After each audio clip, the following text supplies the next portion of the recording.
Hola, bo día.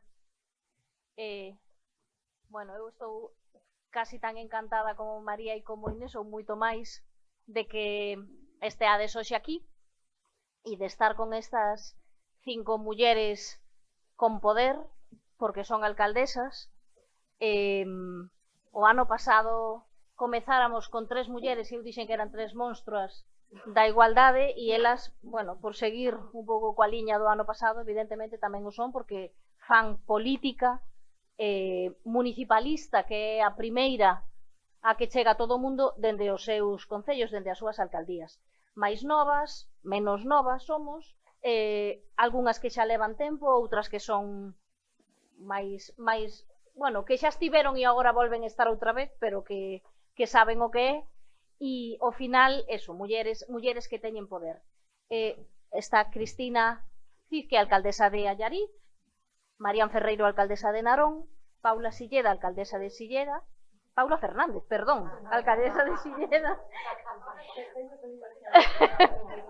Marisol Morandeira, alcaldesa de Guitiriz, e Uxía Oviedo, alcaldesa de Maceda. Están as 4 provincias, intentamos dende a FEGAN mobilizar a todas as alcaldesas e as concelleiras de todos os partidos, unha representación de todos os partidos, case o conseguimos, pero creemos que é necesario que o municipalismo este aquí dando a visión das mulleres, sexa cal sexa o color político e sexa cal sexa a ideoloxía de cada unha, porque imos ver que ao final converxen, sempre se converxe ou casi sempre no mesmo sitio. A vicepresidenta executiva da FEGAN e a alcaldesa de Betanzos, María Barral, daba uns datos que son demoledores, e hai poucos, hai unha entrevista nun medio galego, non especificamente sobre a igualdade, pero sí, bueno, dicindo que pasaría no caso de que houvese eleccións en Galicia agora mesmo.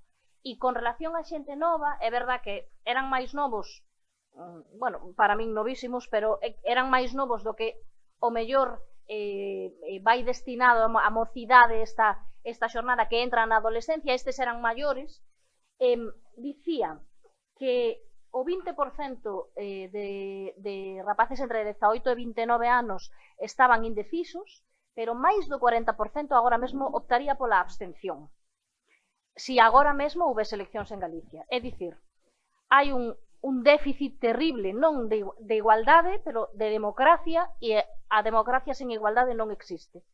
Polo tanto, hai unha conexión evidente entre eses datos terribles que daba María e os datos de que casi o 50% da mocidade en Galicia decida non ir votar. Eu voulles lanzar, van falar como queiran, que se organicen entre elas que saben organizar un concello e, polo tanto, como non van saber organizar as palabras.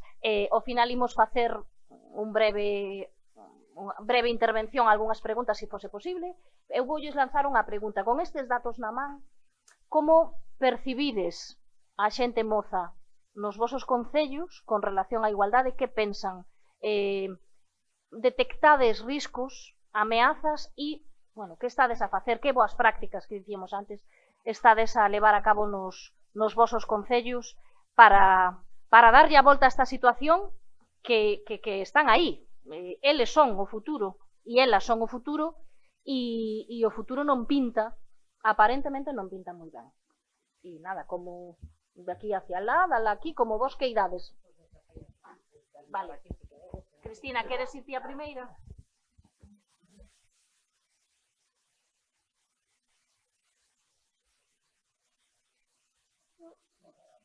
Vale. Ahora sí que se coita. Bueno, eu creo que o que nos plantexa a FEGAN en esta mesa, eu creo que é unha das cuestións máis complicadas que as que nos atopamos dende os concellos, non? E máis complicadas non só pola transversalidade, que eso non o complicaría, porque hai moitas áreas do concello que son transversais e, por tanto, eso non creo que o que máis respeto nos infunda, sino por un momento tan complicado e tan delicado que estamos vivindo agora mesmo. Patricia falaba desos datos do 40%. Eu teño a sensación de que non é estrictamente real ese dato do 40%, e que despois na práctica sí que hai unha participación maior da xente nova. O que sí que creo que sucede é algo que eu lle escoitaba a unha persona, a un filósofo un día, e é que falaba de que a xente nova agora mesmo non se abraza a ideoloxías, sino que se abraza a causas, non?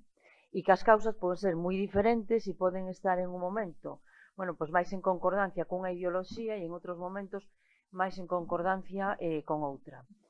Isto, a priori, pois non debería ser malo, no tema que nos ocupa, eu creo que é pois tremendamente complicado para xestionalo.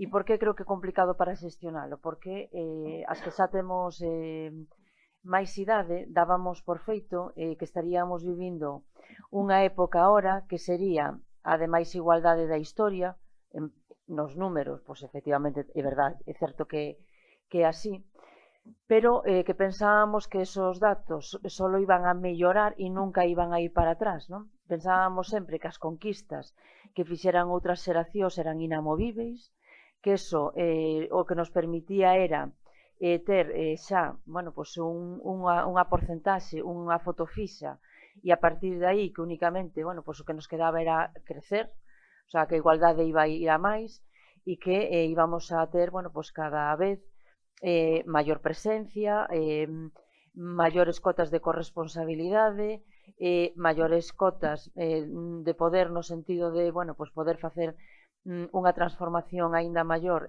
da sociedade, e o que nos encontramos ahora mesmo que hai moita xente que se está abrazando a unha causa e moita xente nova que se está abrazando a unha causa que atenta de cada día e claramente contra esos valores e contra esos dereitos que conseguimos conquistar pois con moito traballo e con moita loita, non? E iso, pois ao final o que nos debe facer é recapacitar tamén por que está sucedendo eso, non?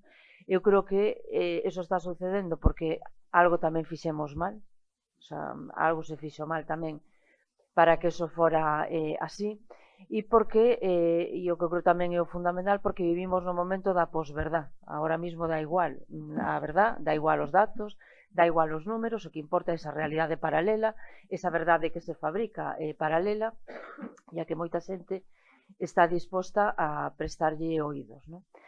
Por iso, aínda asumindo, e nos quixamos moitas veces nas reunións da FEGAM e da Executiva da FEGAM, que os concellos temos a tendencia de botarnos encima dos ombros todo, encima do ombro de todo, pois todo tal, e nos abrazamos a toda cuanta competencia tamén impropia que hai, e despois rasgamos as vestiduras, e tamén por eso, en este caso, eu sí que creo que donde máis esperanza pode ver aí para revertir algunhas destas situacións é desde o eido local. Digo porque dentro do ámbito local é máis difícil fabricar a posverdade é máis difícil fabricar esa realidade paralela. Cando tú convives cada día pois, con situacións e con realidades e non con algo que sale nas redes ou con unha posverdade que se fabrica, eu creo que aí, bueno, pois temos máis bazas para poder intentar pois cambiar esta situación. Pero estamos falando de xente moza, estamos falando de que a participación con eles moitas veces é complicado, que todos os concellos pois, estamos devanando sesos todos os días para ver como conseguimos implicar máis, que participen máis, e ao final tú ves que, bueno, que eles a participación en todo caso a fan de forma paralela moitas veces, pero non que a implicación que a ti che gustaría. Por eso, eu creo que, Patricia, volvendo á pregunta, os datos son preocupantes, pero dentro dos concellos eu creo que existe, bueno, pois, a posibilidade de poder incidir en que polo menos non demos pasos atrás. En un momento, como decía, que eu pasamos de ser tremendamente optimistas a estar tremendamente preocupados pola situación na que estamos agora mesmo. En relación ás políticas que se poden facer desde os concellos, e vou a rematar xa porque sei que temos que ir sendo breves para poder varias veces. Eu creo que temos que facer un esforzo dentro dos concellos porque a xente nova entenda que non pode abstraerse da súa realidade local e que ten que dar pasos cada vez maiores para participar nela. Eu creo que unha das ferramentas fundamentales para facelo é intentar que eles mesmos vexan como unha ferramenta útil a participación política nas institucións, non? E digo que o vexan como unha ferramenta útil porque moitas veces se tende a pensar ou se traballa moitas veces para vender a política como algo inútil, non? Para denostar a política, e que o feito de participar en política parece que estás xa asimilado ao sistema, dentro do sistema, e que eres menos rebelde, non? E eu creo que nós, unha das grandes conquistas que temos que facer é inculcarlle a toda a mocidade que hoxe o rebelde é estar en política, que hoxe o rebelde é non facer causa de que a política é o enemigo, sino que a política é a solución, non? E eu creo que se conseguimos eso, estaremos máis cerca de ter unha mocidade que non só se preocupe por as problemáticas que existan, sino que sexan boa parte da solución para poder cambiar a situación que temos agora mesmo. Bo día a todas, moitas grazas por este convite e grazas tamén a quen tivo a idea destas xornadas, quen a materializou, quen a está levando a cabo e todas as persoas implicadas para que hoxe estemos todas aquí e que teñamos, en este caso, pois saquemos esos bons resultados. Por que? Porque creo que estes encontros son fundamentais precisamente para intercambiar esos coñecementos que temos, poñer en riba da mesa distintas políticas que estamos a levar a cabo dentro de concellos e, sobre todo, tamén poñer en riba da mesa distintos erros que ao final nos fan tamén, en este caso, aprender. E, sobre todo, como decía tamén Patricia, algo que se tratou e se trata de que estén aquí representados todos os partidos, todos os cores políticos, porque creo que a nivel de igualdade é algo que temos que levar por riba e que ten que ser unha transversalidade tamén en ese sentido de todos os, o todo ámbito político. Eu, antes de nada, quero dicir que eu non son unha experta no tema e que non quero, en este caso, pois suplantar a ninguén. Eu veño a trasladar a nosa experiencia dun concello, en este caso, podamos decir mediano, o Concello de Narón, e as políticas que ali levamos a cabo con ese proba-error, entón, poñer en riba da mesa que vaya por diante isto, que tampouco trato de aquí de falar, en este caso, como unha experta. Unha das cousas que avanzaba é que eu creo que a igualdade ten que ser transversal e ten que ser transversal en todos os eidos, como decía, a nivel político e tamén no propio, en este caso, concello e na toda a sociedade.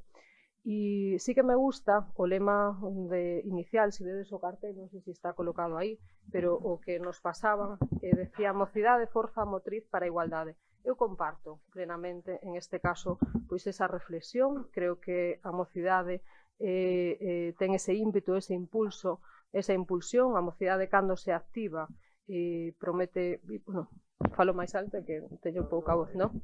Vale, tengo máis cerca.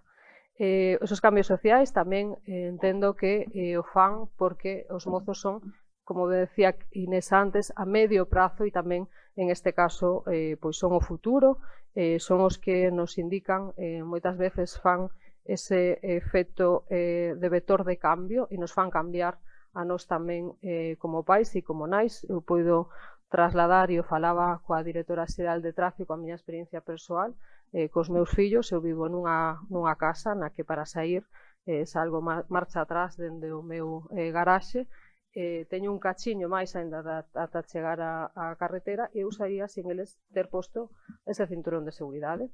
En esas charlas de educación vial promovidas en este caso polo Concello se lles dixo que eso non pode ser.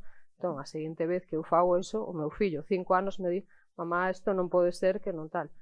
Non tiña ningún tipo de inseguridade, pero eu, dende ese momento, deixei de facelo. E iso eu creo que tamén é fundamental e que podemos aplicar a políticas, en este caso, de igualdades, como vector de cambio, esa información, esas charlas para os máis novos.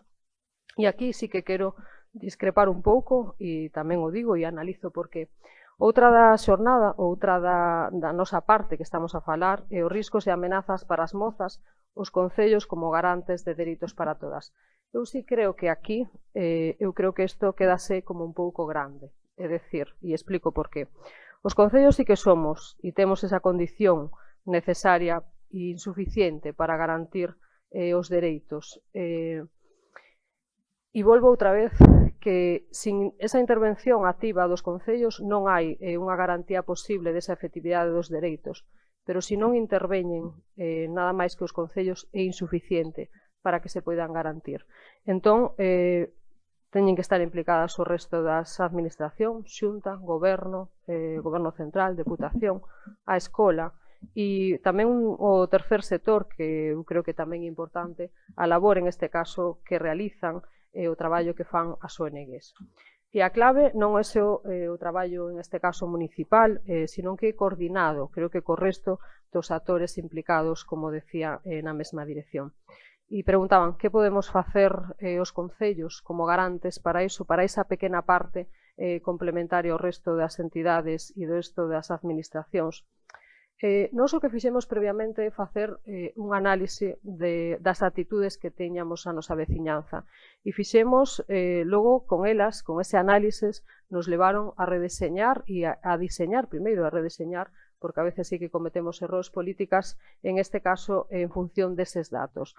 Fixemos o primeiro hai 2002 e o último que se fixo foi As mulleres de Narón 20 anos despois, que está publicado en forma de libro, no que aí se analizaron a todas, se tiveron en conta unha enquisa realizada a mulleres, en este caso só a mulleres, que permitiu analizar a evolución desas mulleres en moitos ámbitos, no traballo, na saúde, no deporte, na educación, e dende aí hai un dato xa que é significativo, e o seguinte: en ese primeiro estudio que se facía hai 20 anos non figuraba un módulo de estudio de violencia de xénero. É revelador a importancia que este tema acadou nas últimas décadas e alonxado do que estaba hai 20 anos na xenda política. E os resultados que saen de aí son esperanzadores e a vez tamén preocupantes. O 98% das mulleres naronesas consideran que a violencia de xénero é inaceptable. Podríamos decir, bueno, son un 2%, en este caso, xustifica de alguna maneira que é aceptable ou inevitable. Podemos decir que é esperanzador. Pero hai unha parte que é preocupante, que o 19% di que coñecen casos e un 18%, que isto é o máis grave, din que ten pasado por eles. É dicir, un dato importante, sobre todo que canto máis nova é a muller, maior é a porcentaxe que di de coñecer na súa contorna próxima. E se falamos de entorno en casos de violencia de xénero segunda idade, o 28,3% estamos falando en unha idade, franxa idade de 16 a 29 anos. Isto desenvolve tamén, eu creo que unha reflexión que probablemente detrás destas cifras este unha maior sensibilización agora mesmo dentro dos máis novos, pero non deixa de ser, ou polo menos para min, preocupante este dato, e que se decimos o seguinte, que de 3 de cada 10 mulleres en torno a 16 e 29 anos din que pasaron ou estar a pasar por unha situación de violencia de xénero. Eu creo que en este sentido téñense que encender pois todas as alarmas. Podemos creer, e que tamén saía no que falábamos, o que falaba en este caso Inés, e creo que María tamén ao principio, sin ter en conta que se volvésemos a medir este dato hoxe en día, despois desa violencia sexual digital que aumenta día a día, sería moitísimo, moitísimo maior. Nos, a parte deste estudo das mulleres, algo que nos permitiu medir tamén esta situación foi a elaboración do terceiro plan de igualdade do noso concello, onde foron partícipes tamén axentes culturais, sociais, do ámbito do deporte, a empresa, centros escolares, que pretenden neste sentido artellar servicios e recursos para acadar unha igualdade real tamén en todos os ámbitos que está en vigor agora mesmo o do 2023-2024.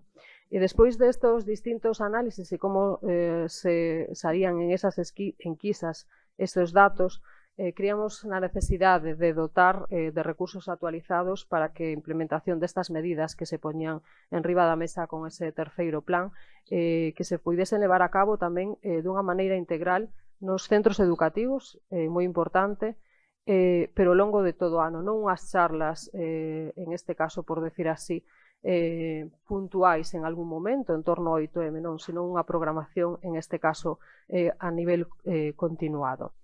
Podía enumerar aquí uns obradoiros que se están levando a cabo: educación afectivo-sexual, corresponsabilidade de estereotipos sobre a división sexual, outro de sensibilización de micromachismos. Hai moitísimas nenas que ni siquiera son conscientes do que un micromachismo, nenas e nenos, evidentemente. Coeducación, talleres de coeducación, donde pois esa diversidade de igualdade, esa corresponsabilidade nas tarefas do fogar. Outro de supervivencia doméstica, laboratorio de apoderamento LGTBI+. En total, en todos estes obradoiros que estamos dicindo que son de programación anual, participaron en torno a 1.500 escolares de distintas idades e estaba enfocado pois tamén, en este caso, a distintos, tanto a primaria como a bacharelato. Estiveron impartidos por educadoras sociais expertas, en este caso, na materia, e que en esas sobre todo ao final desas charlas, deses cursos, esas sesións son moi participativas e con esas enquisas finais tamén nos dan un mapa de como está, en este caso, pois, a igualdade no noso concello, sobre todo nos máis novos. No ámbito educativo, creouse tamén bibliografía actualizada con lecturas para profesorado, familias e alumnado, unha serie de recursos que están, como decía, que quedan anualmente para que se vaya mellorando a través do equipo docente, distintos xogos, cartas e iso que sempre son como máis atractivos para idades máis novas. E accións levadas a cabo dende o Concello creemos que siguen sendo moi necesarias para fomentar espazos de coeducación seguros, de calidade, donde se poidan rachar esos estereotipos de xénero, esas violencias machistas tan demandadas e que tan necesarias que, sobre todo, en idades temperás. A importancia de levar a cabo esas conversas, eses debates, tamén xornadas como esta, eu creo que son fundamentais para que ofrezcan ferramentas que teñan para poder que establezcan esas relacións, en este caso, respetuosas e igualitarias. Outras campañas de sensibilización tamén noite de igualdade polos pelos, en este caso son para sensibilizar e prevención, están fomentadas, financiadas polo Pacto de Estado e que se imparten en colectivos implicados, como diferentes axentes sociais, esa igualdade polos pelos, nas perruquerías, centros de estética, donde creemos que é fundamental que esas persoas teñan distintos coñecementos, porque cando vamos á peluquería, todas as que estamos aquí pasamos bastante tempo ali, entón é un momento onde se poden detectar determinados casos e que esas persoas teñan esa información, estén relativamente formadas, creo que tamén pode axudar. Punto Violeta, que entendo que xa non fai falta en este caso nin explicalo, que atendeu en torno a 228 mozas, sobre todo o 60% que son nenas entre 18 e 24 anos, porque tratamos de levalo, en este caso, pois a ocio nocturno, a eventos de gran afluencia que creemos que é fundamental.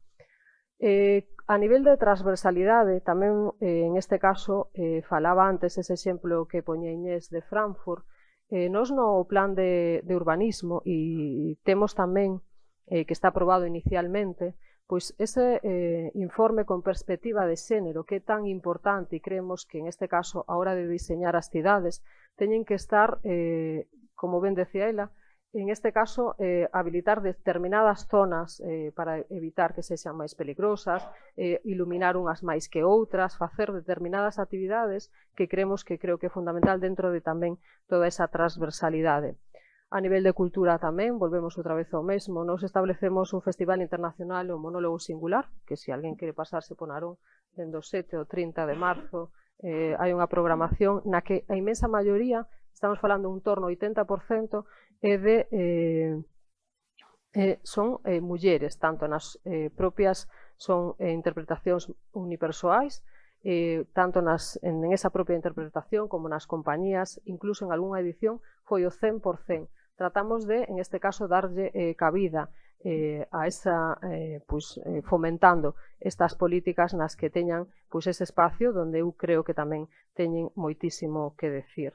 Non sei se haberá logo unha segunda volta, entendo que sí, esas preguntas que tal, e eu un breve resumo que todas estas políticas en temas de igualdade eu creo que quedome con unha frase que é a transversalidade tanto nun concello como en todas as áreas e con todas, en este caso, as administracións implicadas, e creo que é fundamental. E nada máis, moitas grazas.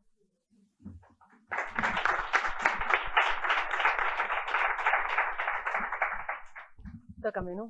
Bueno, eu tamén quero agradecer a FEGAN, a organización deste foro, que nos dea esa oportunidade, máis, a min de compartir esta mesa con estas fenómenas, como decías ti antes, monstras, chamáchelas, non? Que traballamos todas seguramente para facer realidade e igualdade no noso territorio.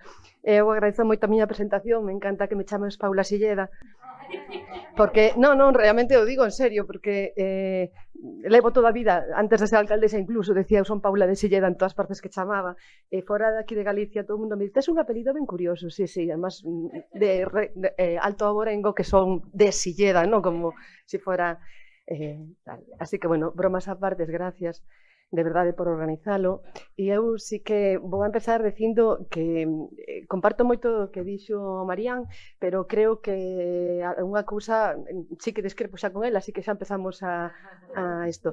Claro, nos creemos, eu creo firmemente que con axuda, evidentemente, temos moita axuda do Pacto de Estado, moitas axudas que veñen de outras administracións, que os concellos temos unha responsabilidade clarísima no traballo para conseguir unha sociedade igualitaria, pero clarísima. Se queremos que a igualdade se sinta na vida das persoas, se queremos que a igualdade se sinta na vida das persoas mozas, sobre todo, temos que garantir que se aplique en cada decisión política que tomemos, en todas, sin discusión, en todas. Nos somos un concello pequeno, temos 8.900 habitantes, bueno, máis grandes que o teu, pero pequeno, pero vamos polo quinto plan de igualdade, levamos 20 anos traballando as políticas de igualdade, 20 anos, dando aí a pico pala, estamos aquí, despois de 20 anos, orgullosas. Además digo orgullosas porque, vou facer así un paréntesis, teño un goberno de 6 persoas, 5 somos mulleres e o último es uno de las nuestras. Entón estamos todas moi orgullosas de que levamos feito, porque se realmente se utilizamos as políticas de igualdade simplemente para cubrir o expediente ou para facer os actos do 8M, un discurso bien intencionado, sen nada máis estaremos facendo un daño terrible ás xeracións que nos van a preceder. Terrible. Estaremos dañando a moitas xeracións. Sobre todo neste momento, falabades antes tamén polas dúas, de que en este momento de mensaxes negacionistas que están negando a violencia de xénero, non? Dabas, María, os datos que son terribles, de verdad, a mí se me poñía a piel de galiña porque eu tamén creo que é preocupante, sobre todo especialmente entre a mocidade o que está pasando, non son capaces de comprender o daño tan enorme que se lle fai calquer tipo de violencia machista, por pequena que sea calquera persona, a calquera víctima, a familia, a súa familia, a sociedade, non o entenden, creo que non o entenden. Pero tamén teño moi claro que a igualdade non se decreta, é dicir, a igualdade se traballa paseniñamente, sobre todo nos concellos rurais onde non hai un pensamento crítico tan importante ou tan grande como se presupón nas cidades, non? E o que teño moi claro é que solamente as mozas que viven en Silleda solamente saberán que viven nun concello que cree, que pensa e que traballa na igualdade, solamente o entenderá cando ela sepa que a súa vila a protexe, que a súa vila lle dá oportunidades, que a súa voz na vila é escoitada e, sobre todo, que os espacios nos que vive están deseñados pensando nela. E ese é o camiño que creo que temos que percorrer todas, porque a pregunta do millón é que se pode facer nunha vila, nun concello, para que sexa un lugar onde as mozas poden vivir en liberdade? Pois a resposta non é teórica, a resposta é moi concreta, moi concreta. A igualdade mídese na tranquilidade de camiñar na rúa sen medo. A igualdade mídese na seguridade de saber que se algo te ocorre vas a ter detrás apoio real e non silencio. A igualdade se mide cando te permiten escoller o teu futuro sen que o feito de ser muller marque as túas opcións. Se unha moza non pode salir só á rúa pola noite sen pensar no peligro que sufre, se unha moza non é cuestionada polo que viste, se unha moza normaliza calquera relación de control porque lle enseñaron que os celos son unha proba de amor, estamos facendo mal o noso traballo. E dentro do Concello temos que traballar para evitalo. Temos que ofrecerlle referentes femeninos na escola, na cultura, no deporte. Temos que facelo. Temos que traballar que todas as actividades, todos os espacios, todas as profesións que estaban hasta fai pouco tempo vedadas para elas, sean para elas tamén. Se non o facemos, faremos mal o noso traballo. Porque a igualdade non é unha sensación, senón que é unha realidade medible. E os avances en igualdade chegan cando se fan políticas valientes. Os avances de igualdade chegan cando hai recursos para poder facelos. E chegan tamén cando non se quedan en discursos, senón que se traducen en cambios reais. E os cambios reais as producimos nós, primeramente nós. Despois o resto, pero os cambios reais primeramente nós. Un exemplo, falaba antes tamén Marián do tema do urbanismo con perspectiva de xénero. Nós hoxe aquí fago unha primicia no marco das actividades do 8M o día 7 de marzo, Ángel, o 7, non o 6, o 7. Ángela é a miña concelleira de Benestar Social e Igualdade, por certo, a primeira concellería de Igualdade en Silleda se creou no ano 2007. Fai 20 anos, que vamos a firmar, firmamos xa un acordo que a Universidade de Coruña, vamos a traballar con expertas en urbanismo con perspectiva de xénero, con María Novás e con Cristina Botana, en colaboración tamén con unha fantástica arquitecta local que temos, Natalia Campos, en un proxecto piloto de urbanismo de xénero no rural. É dicir, porque nós tamén temos un pexón no que traballamos en perspectiva, pero realmente vamos a traballar con un proxecto piloto para o rural en materia de perspectiva de xénero e de urbanismo, eu lle quero chamar así, me digas compañeras, non te pases, que o millón non lo compran, de urbanismo feminista. De urbanismo feminista. E despois, falando un pouco máis en concreto de accións que estamos desenvolvendo, eu quero tamén presumir dunha acción moi bonita que fixemos o ano pasado. O que fixemos foi generar, como tiñemos moitas accións feitas por en todos os ámbitos, dixemos, vamos a generar un paraguas que recolla todo o que facemos en materia de igualdade. E chamamos o programa Bolboreta. E chamámoslle así en honor a Semanas Viraval. Entonces puxemos tamén en valor a súa figura a través das bolboretas. Fixemos unha performance moi chula na fachada do Concello, pero este programa é algo máis, non? Este programa nace porque nos dimos conta de que, a pesar da magnitude do impacto da violencia machista, a xente non ten conciencia real do que é. Eu sempre lle digo a todo o mundo, vos colocade as 1.200 mulleres asasinadas de que hai registros en línea recta, todas colocadas, e mirade esa lista, esta línea hasta onde chega. E din, son moitas. Non hai conciencia crítica da magnitude da violencia real. Entonces, queríamos dar citas ou cifras alarmantes, situacións alarmantes, para que a xente comprendese realmente esa magnitude. Traballamos cos coles, traballamos co IES e conseguimos moitas cousas. Foi un programa durante todo o ano, non foi un programa nacido para unha actividade determinada, pero sí ten un final que creo que é moi bonito, que implantamos en todos os colegios de Silleda un punto violeta fixo, onde elas poden, as mozas, poden ir allí a buscar protección, auxilio e axuda, pero ademais tamén creamos bibliotecas feministas. En todos os nosos centros escolares temos bibliotecas feministas. Na nosa biblioteca municipal hai biblioteca feminista. Chámanse bibliotecas as bolboretas. Eu creo que é un tema moi bonito.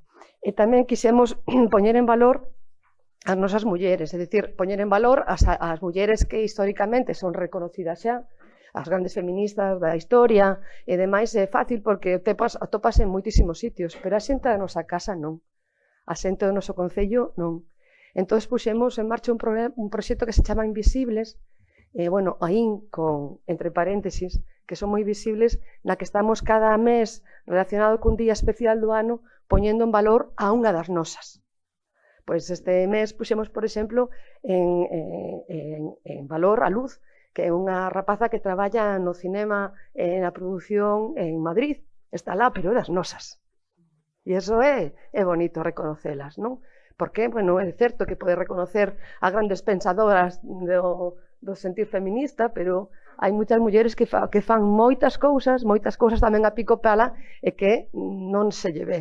Entón, quixemos poñelas aí. Despois, traballamos con un sector tamén de mulleres que a veces está tamén moito máis invisibilizadas que nós, que son as mulleres con discapacidade. Estamos traballando con elas nunhas accións formativas na búsqueda de emprego, de traballo para poder empoderalas e demais. O facemos ademais en colaboración con colectivos sociais que nos axudan nesta tarefa e, por lo tanto, creo que é un factor moi importante a ter en conta, non? E despois tamén está aquí o meu amigo Blas, o alcalde de Ames, que foi o meu guía mental na elaboración do Plan de Saúde Mental de Silleda.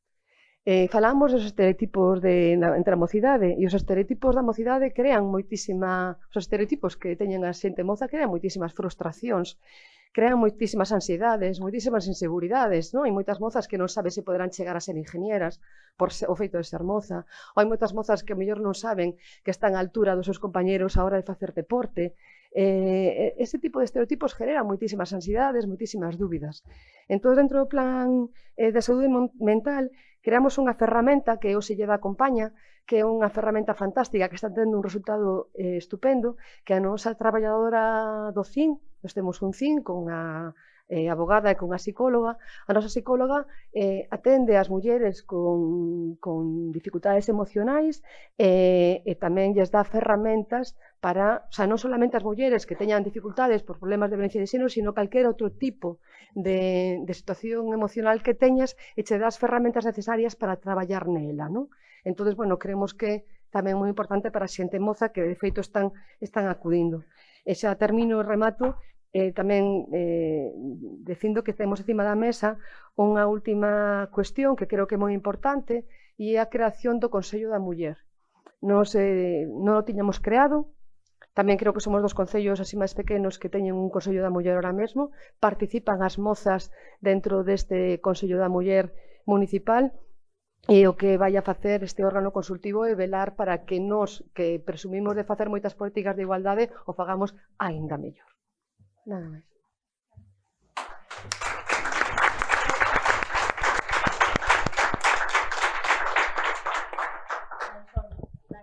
Bueno, pois hola a todas, eu tamén agradezco un montón que me permitan participar nesta xornada, estou encantada. E, bueno, xa se dixeron moitas cousas, vamos a intentar non ser moi repetitivas, senón tampouco non así, bueno, eu como dixo, vengo aquí a hablar de mi libro, non? Eu desta legislatura son ademais de alcaldesa deputada de Igualdade na Deputación de Lugo. E, bueno, sei que está a resultar unha experiencia distinta á de alcaldesa, porque sí que é verdade que tes oportunidade de traballar pois con unha xefa de servizo solamente para a igualdade, que cando ti tes unha idea chámala e axúdache, que eso no Concello normalmente non pasa porque temos mil cousas as que atender e é difícil, non? Ter aí esa axuda tan personalizada para un tema tan importante.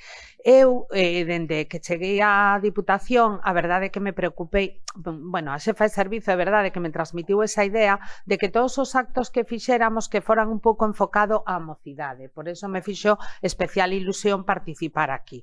É verdade que ela, que tamén é mai dunha nena adolescente, detectaba que temos aí un problema en chegar a esa adolescencia para facerlles ver que sigue sendo un problema real a violencia de xénero, que sigue existindo, que siga habendo desigualdades. Eu pertenzo a unha xeración na que todo estaba por conseguir en materia de igualdade, non? Que todos tiñamos un referente ao millor moi claro diante de nós, que eran as nosas máis, que pelexaban porque nós tuveramos as mesmas oportunidades, no meu caso, que tamén tiña irmão, home, pois a ela non se lle ocurriu plantearse que eu tuvera unha oportunidade distinta a dese home que compartía comigo porque lévame 3 anos. Entonces, é verdade que nós tuvemos eses referentes aí diante de nós que nos fixeron ser conscientes de todo o que pasaba, que nos fixeron ser conscientes de que se non tiñamos unha independencia económica non íbamos a poder conseguir ningunha das nosas metas porque íbamos a estar sempre dependendo, non? Esas cousas tan importantes que nós damos por feitas agora ao millor fallamos e non soupemos transmitilas, porque, claro, eu aquí, é verdade, estamos todos moi preocupados polo que din as enquisas, porque vemos que os novos están como un pouco alonxados, pero supoño que algo de responsabilidade tamén teremos. Soupemos transmitirlles o que nos costara a nós chegar hasta aquí, ou cando eles chegan parece que o teñen todo tan fácil e tan doado e tan sinxelo que dificultad hai, pero de que se quejan?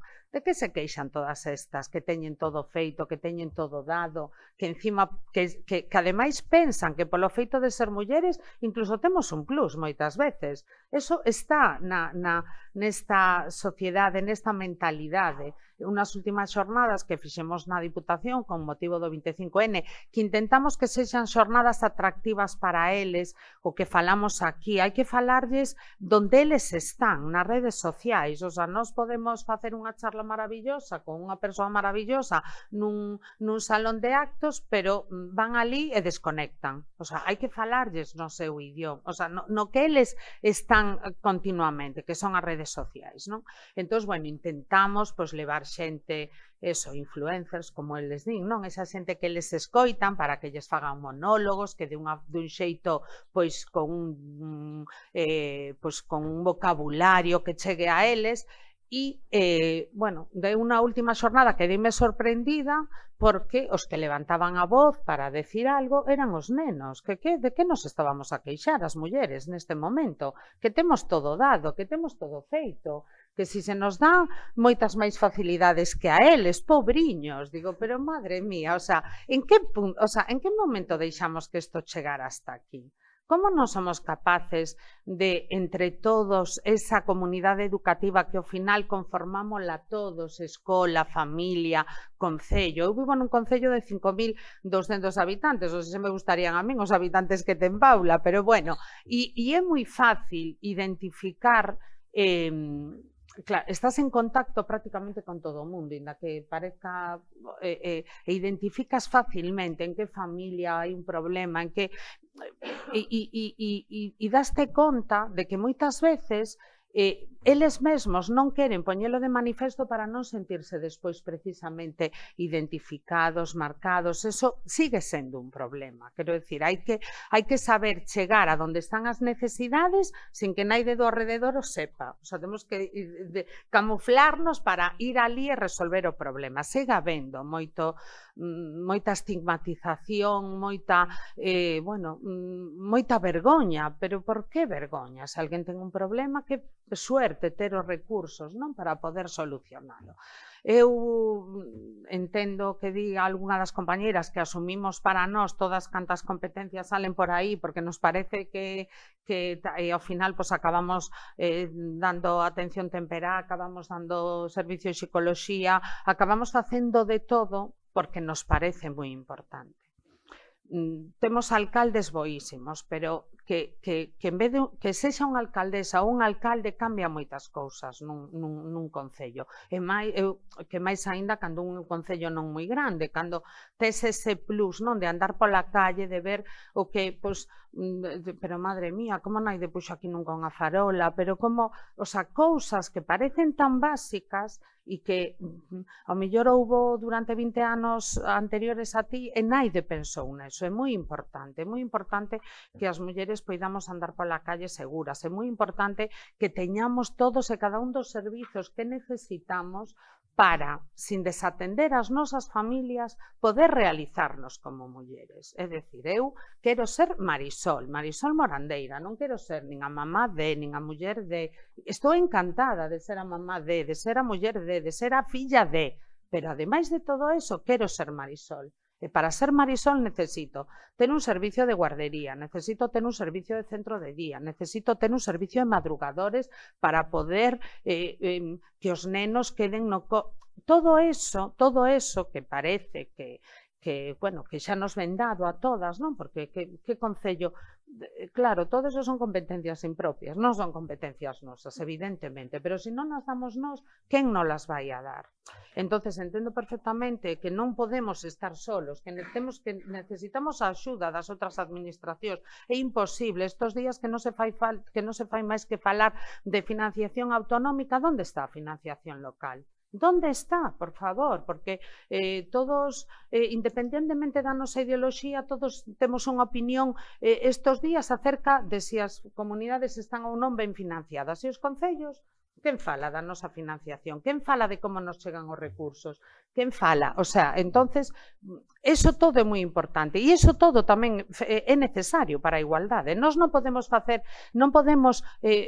políticas de igualdade se non temos cartos para facelas, se estamos infrafinanciados, se temos que dedicar un montón de recursos a ese persoal, porque por un lado, se tes servizos, tes que ter persoal, se non tes persoal non están os servizos ben atendidos, servicio de axudar, todos eses servizos que maioritariamente ademais están atendidos por mulleres.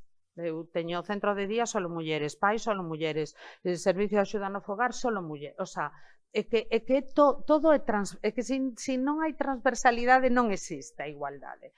E despois o que é moi preocupante, que xa o dixeron as compañeiras, eu, bueno, teño dentro de todo ese mare magnum de servicios que temos, tamén temos educadora familiar. Teño unha educadora familiar que leva traballando no Concello moitos anos, que coñece a moitos, que foi vendo a evolución de todos eses estereotipos que se dan agora na mocidade, que son preocupantes, a min parecenme preocupantes, e, bueno, anotamos aquí así onte con ela un pouco falando de que iba a vir aquí e que ela gustaría estar, pero en Lugo había tamén unha xornada do Fondo Galego, entonces tuvémonos que repartir para poder estar nas dúas, e 4 pinceladas que a min me parecen moi importante en canto ao que temos que traballar coa mocidade para conseguir traela a donde nos queremos que estea. Bueno, está claro que as adolescentes son diferentes, non das de outras épocas, porque os retos aos que se expoñen son diferentes aos que nos expoñíamos nós cando éramos adolescentes. Elementos que a min me parece que son fundamentais e que influyen en todo isto. Apareceron as redes sociales para cambialo todo, para o bo e para o malo. Eso é unha realidade que xa temos aquí e que temos que traballar con ela. Por un lado aparece un feminismo forte que lles di que somos libres, independientes, autónomas, que vamos a poder facer todo o que queiramos, porque eso levamos moitos anos, non? Que ten que ser así. Pero ao mesmo tempo está repuntando un negacionismo de extrema dereita que desinhibe aos machistas, que fai que se queden tamén confundidas cando elas pensan que van a poder facer todo e chega un compañeiro e lles di que para onde van, que pobres ellas, non, que non saben facer nada. Ao mesmo tempo, estamos nestos días que hubo tanto rebumbio con este tema do bico non consentido, do piquito de Rubiales, pero en OnlyFans está todo consentido, absolutamente todo. E iso tamén desubica moito. Como explicamos eso?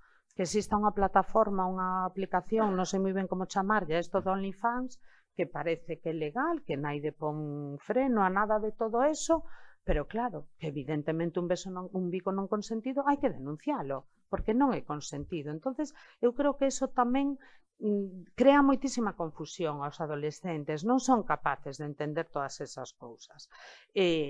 A práctica deportiva, cada vez vemos máis mulleres practicando deportes que tradicionalmente eran masculinos e dándolles máis visibilidade dende os medios, pero, por exemplo, eu no meu concello que hai unha escola de ximnasia rítmica, ahora mesmo creo que non hai ningún neno practicando ximnasia rítmica. O sea, esos detalles que é o pouso que eles lles vai quedando. Sabe que me están hablando? Cal é a igualdade, non?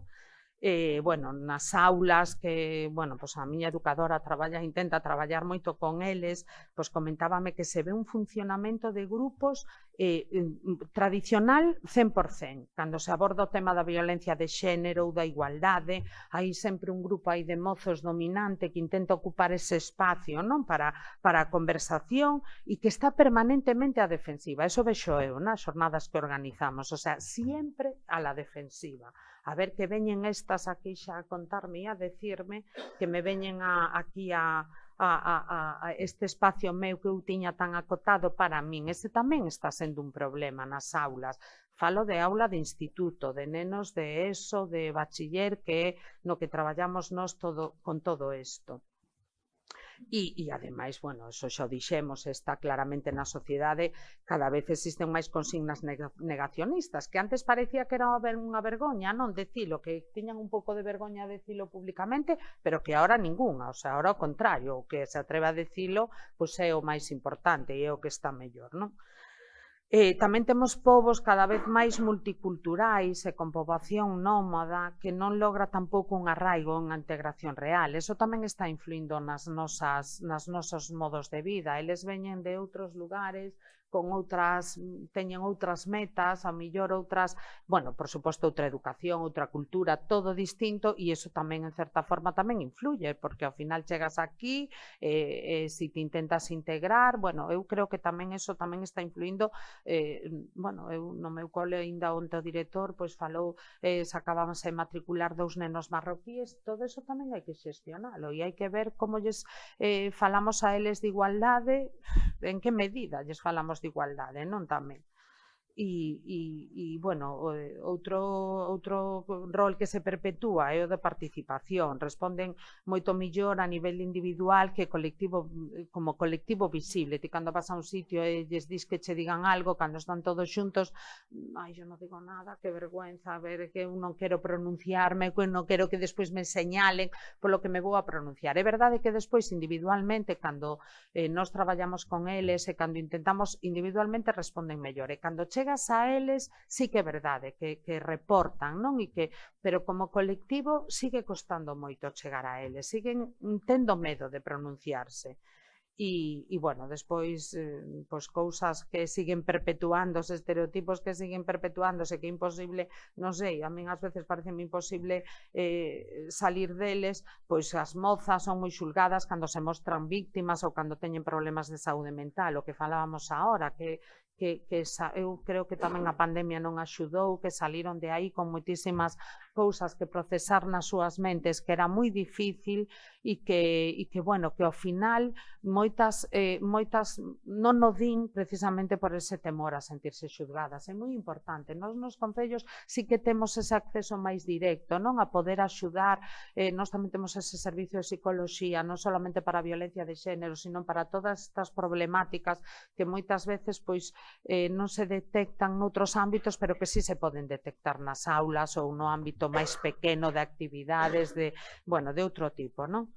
Bueno, cando tes moito carácter, vamos, eres la mandona número 1. Eso foi no ano 67 cando eu nacín, no 70, no 80, no 90 e no 2025. Seguimos tendo ese problema de que as mulleres con carácter son mandonas e os homes, e siguen no pensando eles, O sea, con 14, 15, 16 anos síguense definindo así. Cando unha muller, cando unha compañera ten carácter é unha mandona, cando é un home non, pois ten as ideas claras e sabe o que quere. Ese estereotipo tampouco fomos capaces aínda de erradicalo. E, por suposto, tampouco non fomos capaces de erradicar que quen ten moitas noivas é moi guai e que quen ten se tes moitos noivos ou ao revés, bueno, ese sigue aí. Inda que nos parezca increíble, sigue aí.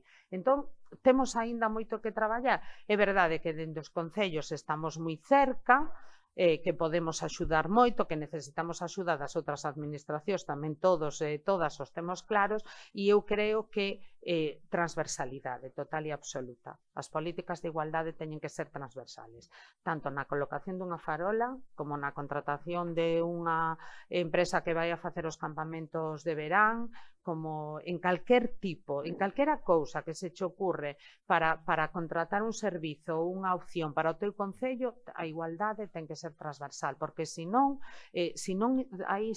traballamos venga, pico e pala, para que se vexa todo, e que eles lles chegue de alguna maneira, que retrocedemos algo, todos o temos claro, e que non podemos seguir retrocedendo, que hai que pararse, volver a empezar e coller impulso e volver para adiante. Gracias.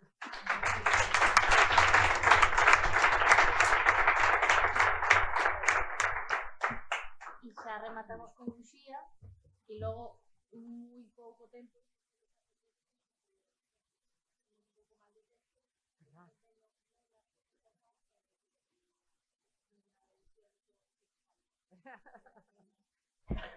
Bueno, Patricia, tranquila, que eu espero ser breve. A verdade é que as miñas compañeiras falaron de temas moi interesantes, entonces se pudera falaríame en cada punto que nombraron elas para, bueno, por temas que comparto, por temas que opinión diferente, pero bueno, espero ser breve tamén, porque despois tamén hai outra mesa e non quero alargar moito a cousa.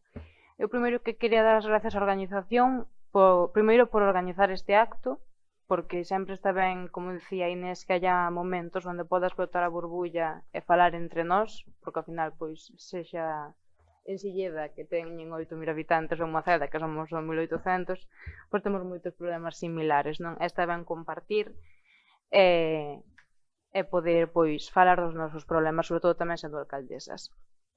Pero tamén agradecer que contaran conmigo, porque eu sempre digo que é un placer estar nestes espazos nos que hai alcaldesas, porque me fai recordar, sempre digo o mesmo, cando era pequena, que eu xa dende sempre sabía que quería ser alcaldesa e eu non sabía que se podía ser alcaldesa. Entonces estes espacios faime recordar aquela nena que vio a seu pai que era alcaldesa e eu quero ser como meu pai, e preguntaba a mí mesma, que unha muller poderá ser alcaldesa? Entonces, ojalá houbera máis Paulas, máis Marisoles, máis Mareas. Bueno, Cristina xa conocía naquele momento, pero tampouco era alcaldesa aínda. Máis Inés e Rei, máis Marías, que naquele momento abriran o camiño ás mozas que quixeran ser alcaldesas, que me abriran os ollos a min, e agora pois hai para min un honor, un orgullo poder compartir espacio con vos, que tedes máis experiencia que a min, e tamén pensar en que estamos abrindo camiño para as que veñan detrás, non? Que para min é un placer que as rapazas da hora en Maceda que digan que de mellores queren ser alcaldesas, porque de repente ven que se pode ser alcaldesa. O que nombraban antes de Carmen Chacón, de que cando unha muller chega a un lugar onde ainda non chegara unha muller está abrindo camiño. Penso que iso é o máis importante. Eu son da opinión de que a política municipal é o motor real do noso mundo, porque ao final somos a administración que está máis próxima, somos a administración a que chegan todos os problemas dos nosos veciños, somos a administración que lle poñemos caras e lle poñemos nomes aos datos que antes nos compartía María Barral, os datos que aparecen en prensa, en televisión. Nós somos os que lle poñemos caras e nomes e coñecemos as realidades. No momento en que estamos a vivir, penso que a mocidade está moi atravesada polo discurso negacionista, un discurso de ultradereita que ven a rachar con todos os dereitos que fomos conseguindo. Falaba antes Cristina de que os dereitos que se conseguiron, que sempre se pensou que estarían aí e que non se chegarían a perder, e agora parece que iso pois está un pouco en risco. Hai unha periodista estadounidense que, bueno, periodista e escritora estadounidense, pois que a realidade que teñen ali é bastante chamativo o que la comparte, que se chama Naomi Klein, en un libro chamado Doppelganger, fala do mundo do espello. Eu penso que ese mundo negacionista no que vive moita xente nova é ese mundo do espello, quero dicir, no mundo real, que penso que é o mundo no que nos encontramos todos os que estamos aquí presentes, porque senón xa non estaremos falando desto. No mundo real nós entendemos o feminismo como que é unha ferramenta para conseguir a igualdade, non para acabar cos homes, non para romper España, simplemente para ocupar o lugar que nos pertenece e estar aí, porque nós tamén nos merecemos estar aí, non?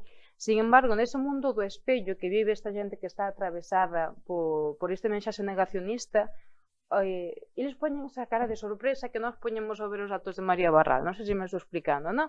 Nós quedámonos sorprendidos con eses datos pensando, non? Pero se nós o que queremos é a liberación da muller e a liberdade, pero eles cando nos ven a nós o que dicen é, pero se nós o que queremos é a nosa liberdade tamén. Entón, creas ese discurso no que de repente hai movimentos políticos que o que fan é mezclalo todo a confundir a xente. E confundir, sobre todo, a xente que é máis vulnerable, que é a xente máis nova. E de repente, pois, estánse apoderando de palabras, de mensaxes, que son nosas. Os dereitos, de repente, parece que non os trae o feminismo, parece que o feminismo que trae son represión. Entón, ese doble discurso, ese mundo do espello, penso que é interesante, bueno, queríame referir a ello. Dende o meu concello, dende o Concello de Maceda, cando eu cheguei, pois, como todo o mundo, supoño, cando entramos a primeira vez de alcaldes e de alcaldesas, cheguei con moita ilusión, xa antes de incluso a toma de posesión, eu xa andaba polo Concello, como se xa fose ali a que mandara, falando con todo o mundo, a ver, tú neste departamento que se falla, neste outro, bueno. E cando lle tocou o turno ao CIM, que nós en Maceda, a pesar de ser un concello pequeno, temos un CIM, cunha psicóloga e cunha asesora xurídica, pois eu era conocida de toda a vida, porque leva moito tempo en Maceda, e sempre viñen ao colegio e instituto a dar charlas todos os anos, entón eu conocía de sempre, e le chamase Ana, decía, Ana, a ver, veña, a ver que facemos. E ela dixo, pero se dentro de 3 semanas ao mellor non eres en alcaldesa, e eu tamén ten razón. Pero que podemos facer, non? Entonces, ela empezoume a explicar que era o CIN.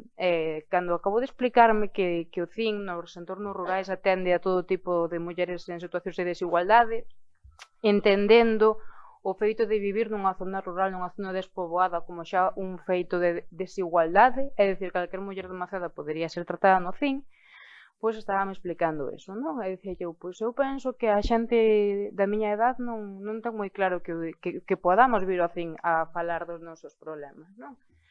Dicía, pero se ao final é algo que decimos sempre que imos aos institutos e ao colegio, dicía eu, sí, tú viñeches darme unha charla a mí no instituto, acordo, viñas todos os anos, e ela sí. E dixen, bueno, pois a mí pasoume algo e eu en ningún momento pensei en que pudera ir ao CIN a falar isto.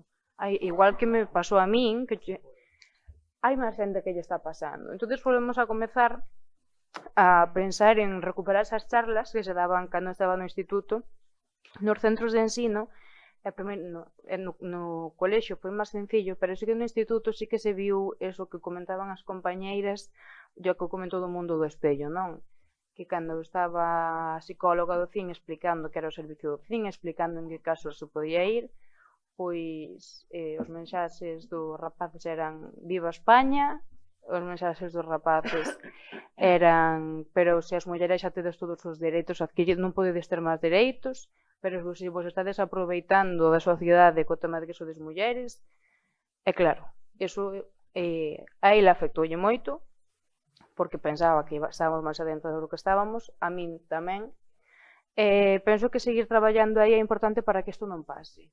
Porque hai algo entre medias do colegio e do instituto que eu non sei que é, seguramente sean as redes sociales e ese acceso ao mundo do negacionismo, que é o que fai romper. Sin embargo, no colegio todas as actividades que se fan son moi productivas. Hai unha actividade que facemos que é moi chula, que se basa na saúde das nenas, porque seguramente, que aquí sodes a maioría mulleres, sería para vos moi traumático no momento en que erades nenas e de repente vos veña a menstruación, porque para min eu recordo como algo moi traumático, tanto para min como para as rapazas da miña clase, porque, bueno, a profesora decíache en quinto, sexto, bueno, ahora en calquer momento vai volver as mulleres a regla e tal, e os rapaces, ai, que asco, pero, Dios mío, que é eso?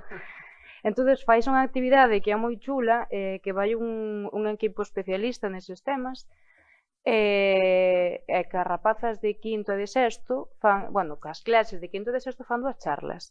Na primeira charla xuntan aos nenos e as nenas e falan deste proceso que van a vivir as súas compañeras de clase. Entonces hai unha ronda de preguntas para todo o grupo. E os rapaces sí que preguntan con moita educación, pero que lle van a pasar as nosas compañeiras, pero isto, outro, está ben, porque eso vai a provocar que cando cheguen ao instituto, cando sean máis maiores, as rapaces non teñan que andar escondendo unha compresa, non? Os rapaces xa saben que hai. Normalmente nesas charlas as nenas están caladas, non dicen nada. E logo fais unha segunda charla na que só van as nenas. E nesas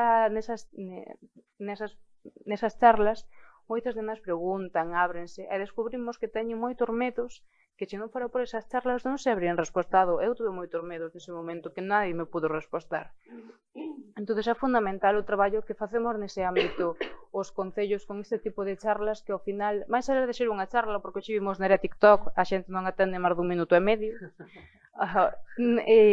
charlas tipo obradoiro, taller, na que o propio alumnado sea participante e poda traballar estes temas.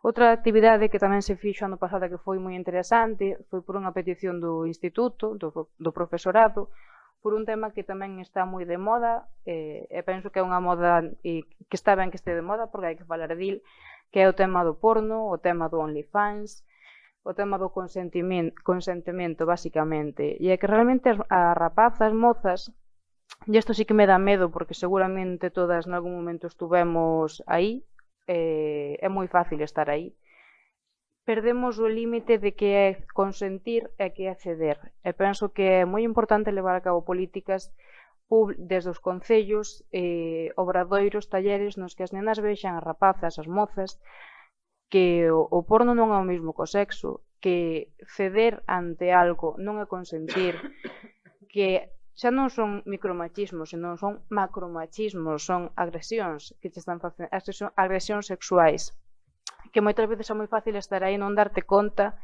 que é mellor pensar que non ter salida e que non tes axuda. Sin embargo, pois neso temos a sorte en Maceda de contar co Centro de Información á Muller que atenden ese tipo de casos.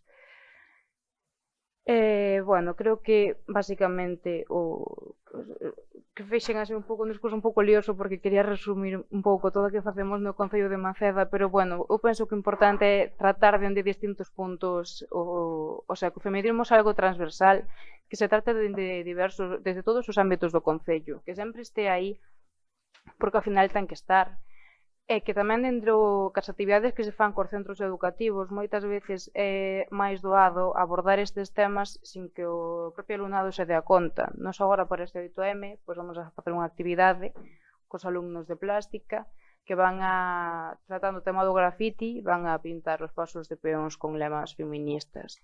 Pois seguramente moitos desos rapaces estén vendo mensaxes continuamente por TikTok negacionistas destes temas, e nunha actividade que van a pasar ben, porque claro, como non están en clase, van a pintar pasos de peotos por aí, pois parecelle de maravilla, pois vai a chegar un mensaxe que é moi importante e van a deixar unha pegada tamén importante para a xente que pase pola rúa e que vexa esos lemas e inconscientemente pois empece a romper cos estereotipos que a todas as mulleres nos atravesan, teñamos a edad que teñamos.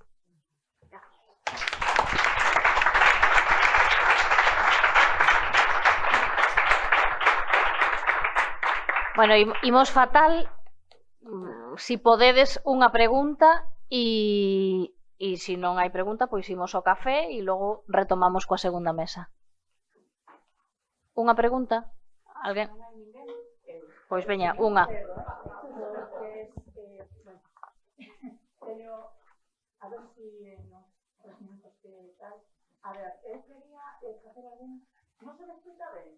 Sí, pero é para poder gravar. Para grabación.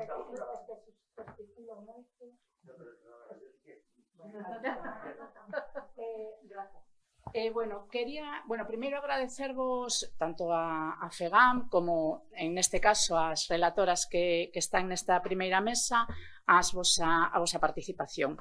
Eu quería facer algúns apuntamentos, se me permitides, moi rápido, co cual non vou a ser moi formal. Ten que ser rapidísimo, porque non vou a ser senón... moi formal. Ben, primeiro penso que temos que cambiar a sociedade, a visión que temos da mocidade. Eu creo que temos unha visión un pouco errada. Todos fomos mozas e mozos. E a mocidade, a adolescencia, a pubertade, son etapas de rebeldía. Psicoloxía inversa. Temos que aplicar a psicoloxía inversa. Que discursos escoitábamos nós, non? Cando nos estudiábamos. Pois eles agora escoitan o progresismo, feminismo, galego, non sei que. E contra eso teñen que ser provocadores e provocadoras. Entón, algo por aí tamén vai. Temos que saber traballar no seu terreo. Non podemos traelos ao noso terreo. A adolescencia nunca vai a estar donde nós queramos que estea. O que temos é que facer pedagogía para que eles, co pensamento crítico, e elas se dean conta de que teñen que elexir eso que nos valoramos. Eu creo que vai un pouco por aí. Digo porque moitas veces nos concellos tamén pecamos dese paternalismo, maternalismo ca adolescencia e ca infancia. Quería decirlle a Marisol que mellor diana que dous rapaces marroquís para falarlles de igualdade. Porque eles, ou elas, non sei o que son, vale, esas... Bueno, pois esas dúas persoas están sufrindo diariamente a desigualdade. Entón, temos as sementes, só temos que saber regalar. E, ademais, poden ser un exemplo para o resto da clase. Entón, eu sempre digo, vos acordades desta película de por que llaman sexo, amor, cando queren decir sexo? Pois eu digo mesmo, por que lle chamamos igualdade cando lle queremos chamar muller? Porque igualdade non é de xénero, igualdade é moito máis alá, pero como lle quitamos o apelido, entón eu creo que tamén temos que facer ese esforzo de diferenciar. Estamos falando de muller, non de igualdade. Igualdade é moito máis. Bueno, tiña máis cousas, pero sí, sí. Grazas, vale. moitas grazas. Gracias pola reflexión. Imos ao café? Sí? Tes que encender o boca. Claro, evidentemente, eu creo que en dos concellos quería aclarar se poden mudar e se poden facer políticas de igualdade. Evidentemente, estamos vendo o dato, levamos en Narón con a Concelleira de Igualdade de máis de 25 anos, pero non quere decir que só sexa a través dos concellos, e que quero que quede claro, decir, evidentemente en dos concellos facemos políticas de igualdade diariamente, porque sí que é verdade que estamos máis próximo ao cidadán, pero entendo que ten que ser, e o sigo manifestando, de maneira transversal con outra serie de institucións, e mo apuntaba moi ben Marisol, é dicir, todas esas competencias impropias, toda esa falta de financiación da que temos, probablemente asumindo dende os concellos o servicio de madrugadores cando lle corresponde, en este caso a Xunta de Galicia, facelo, eu creo que deixamos de ter oportunidades e financiación, en este caso, para destinalas pois máis a outras partes da igualdade. Entón, eu creo que simplemente por aclarar eso, porque creo que quero, que quede claro. Moitas grazas. Daremos non aplaudir entre intervinte e intervinte porque perdemos uns segundos. Gracias. Bueno, perdemos 10 segundos. Ahora sí.